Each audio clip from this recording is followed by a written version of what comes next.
হামরোগ শনাক্তে দেখা দিয়েছে কিটের স্বল্পতা, ফলে নমুনা পরীক্ষা কম হচ্ছে। এই তথ্য জানিয়েছে এই রোগের নমুনা পরীক্ষা করা একমাত্র সরকারি প্রতিষ্ঠান জনস্বাস্থ্য ইনস্টিটিউট। প্রতিষ্ঠানটির পরিচালক জানিয়েছেন আগামী সপ্তাহে আরও কিট পাওয়া যাবে। এদিকে আজ রাজশাহী, ময়মনসিংহ এবং সিলেটে 3 শিশুর মৃত্যুর খবর পাওয়া গেছে। ঢালাইয়ের সেরা প্রিমিয়ার সিমেন্ট। নজিরবিহীন হাম প্রাদুর্ভাবের মুখোমুখি দেশ।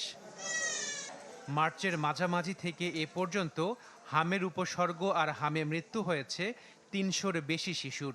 গেল কয়েক দশকে এই রোগে এত প্রাণহানি দেখেনি বাংলাদেশ। এত আক্রান্ত আর মৃত্যুর মাঝেও হাম শনাক্ত করার জটিলতা দূর করা যায়নি। সারা দেশ থেকে নমুনা পাঠাতে হয় ঢাকায় জনস্বাস্থ্য ইনস্টিটিউটের ল্যাবরেটরিতে। এই ফলাফল পেতে লেগে যায় সময়। এর মধ্যে তৈরি হয়েছে নতুন সংকট। স্বল্পতা দেখা দিয়েছে হাম শনাক্তকরণ কিটের।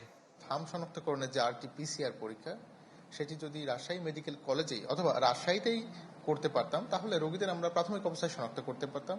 যে কোনো কারণেই হোক, আমাদের সংশ্লিষ্ট যারা আছেন এ বিষয়ে আমরা আসলে পরীক্ষাটি করতে পারি নাই, এবং অন্যান্য যে পরীক্ষা পদ্ধতি যেমন র্যাপিড অ্যান্টিজেন টেস্ট বা এই ধরনের কিছু বিষয় রয়েছে এই হামের ক্ষেত্রে, সেটিও আমরা করতে ব্যর্থ হয়েছি। জনস্বাস্থ্য ইনস্টিটিউটের পরিচালক চ্যানেল 24-কে জানিয়েছেন কিটের স্বল্পতায় হামের পরীক্ষা কম হচ্ছে। তবে আগামী সপ্তাহে আরও কিট পাওয়া যাবে বলে আশ্বস্ত করেন তিনি। সংকট তৈরি হয়নি, হয়তো আমাদের কিট কম বলে টেস্ট কম হচ্ছে। আমাদের তো এখন কিট আছে, এটা দিয়ে আমরা যেমন আগামী শনিবারে আরো কিছু কিট পাবো, আগামী সপ্তাহে আরো কিছু কিট পাবো, বন্ধ হবে না টেস্ট। এদিকে বিশেষজ্ঞরা বলছেন হামের প্রকোপ ঠেকাতে ৯৫% শিশুকে টিকার আওতায় আনার কোনো বিকল্প নেই। যতদিন সেই লক্ষ্য পূরণ না হচ্ছে ততদিন সব বয়সী শিশুদের রাখতে হবে বাড়তি সতর্কতায়। আমাদের টিকা কার্যক্রমটা সফল করতে হবে যেন শতকরা ৯৫% শিশু টিকার আওতায় আসে। পুরনো উপদ্রুত এলাকায় সংক্রমণ কমছে আর নতুন ভাবেও এলাকা উপদ্রুত হচ্ছে।